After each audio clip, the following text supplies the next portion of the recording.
Hi guys, it's Blythe Dream here. In this video I'm going to be telling you some horse tips for disabled riders. As you all know, I have a few disabilities. I've got Ehlers-Danlos syndrome, juvenile arthritis and POTS. So if you want to know more about them, I've got a video on EDS. So here I am, standing with Glamour. I've just caught her and tied her up. So you're going to want to make sure you're wearing comfortable clothing. I'm just wearing a t-shirt, some jodhpurs, socks, and riding boots with smooth soles.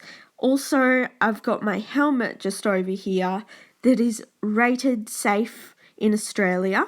And if you don't know your horse very well, you're going to want to wear that while you tack up. But I just wear it for riding. So there, I'm just modelling that lovely helmet for you all.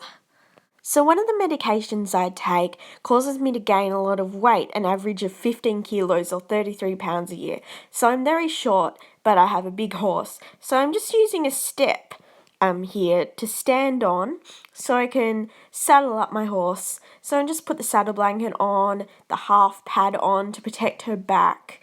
And now I'm just going to be grabbing the saddle and putting that on. And what I can do here is stand on this little step that I just showed you because I'm only 5'2" and my horse is 17 hands, so she can carry me. And that step helps me a lot to be able to reach over and put the saddle on properly. And though it might not directly sound like a disability thing, with my weight from my medication, it is very important for me to have a big horse and also to be able to reach her back. You can also use a neck strap or a monkey strap, which are great if you have bad balance and you don't want to pull your horse in the mouth. Also, a whip is really good if you have a weaker leg, or you can use a stronger bit if you have weak arms. Now, if you have a disability, you're really going to want to take care of yourself. So lunging a horse can be great. And I'm going to show you here how to tie up the stirrups. So just put them up like you normally would, and then tuck it in. Now this is great for lunging because it stops them flapping. So now you're going to twist it around, poke it down, and then pull it through the little loop. And then as you can see here, the stirrup doesn't come undone. Now I'm just taking off her reins. And it's pretty easy to do. Just look at the buckle that you have and undo it. Undo both sides and take the reins off. And this is great because it's one less thing to worry about while you're lunging. And if you don't know enough about lunging, you can actually get a lesson with an instructor on lunging. And also, you're going to want to use side reins. Now, these are the side reins I use. One side is stretchy, like I'm showing you, and that side is the side that does up to the bit. Now, the other side doesn't stretch, and that is the side that does up to the D-ring on your saddle. So I'm just going to do that up for you now. And when you're warming your horse up, you're going to want to let them warm up without the side reins on.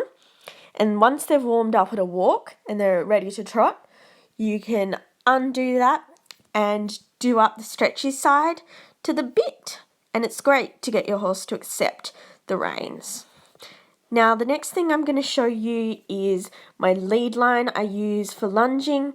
And that just has an attachment that does up underneath her chin. And that just does up pretty easily. And then also I use a lunging whip. And if you have trouble standing for long periods of time, you can actually use a computer chair that swivels and sit on it. And that'll swivel round and you can lunge them in the chair.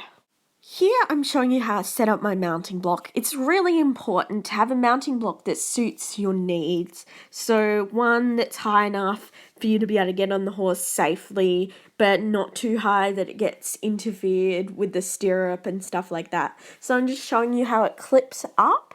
And I got this mounting block. It's not actually a mounting block. It's called a sawhorse and it's made of metal, as you can see. I got it from a hardware shop. I got it from K&D, and they'd sell them at Bunnings, places like that, and it's really good because a normal mounting block is too short for me. I have arthritis in both my legs and bad hips due to my Ehlers-Danlos syndrome, which is a genetic condition that I was born with. And so now I'm just showing you how I set that up. And it's great to find a mounting block that really suits you. So just check out hardware shops and tack shops and online, and I'm sure you'll find one that's good for you. And it's the same with all different other aids. There are infinite amount of options of things that are good for disabled riders. So now I'm just flipping that up so you guys can see what it looks like. As you can see, it's kind of like just under my hip height. It's about 90 centimeters. So now I'm leading Glamour over to the steps so I can get up. And she's kind of tired, even though I didn't ride her yesterday. She's really tired, but I actually didn't lunge her today because she was tired, but I just showed you how to put on the lunging stuff and then took it off her. So now I've lined her up, and my dad is actually helping me out. He holds the reins for me and holds the stirrups so the saddle doesn't move, and it's great to have someone to help you get on. So now I'm showing you how I get on the block. I stand on the side of the arena. I put my left knee onto the block. I put my left hand on top of the saddle to help me push up. And then I push up and stand up onto the block. It's actually quite high up there. And so now what I'm going to do is I'm going to gather up the reins, hold on to some mane. Dad's just giving her a pat. Then I put my foot in the stirrup and jump over and make sure not to hurt her back and to just gently sit there. So thanks so much for watching my video, guys. I really hope that I can help at least one of you who's having problems, because I had a lot of problems before I figured this stuff out. Bye!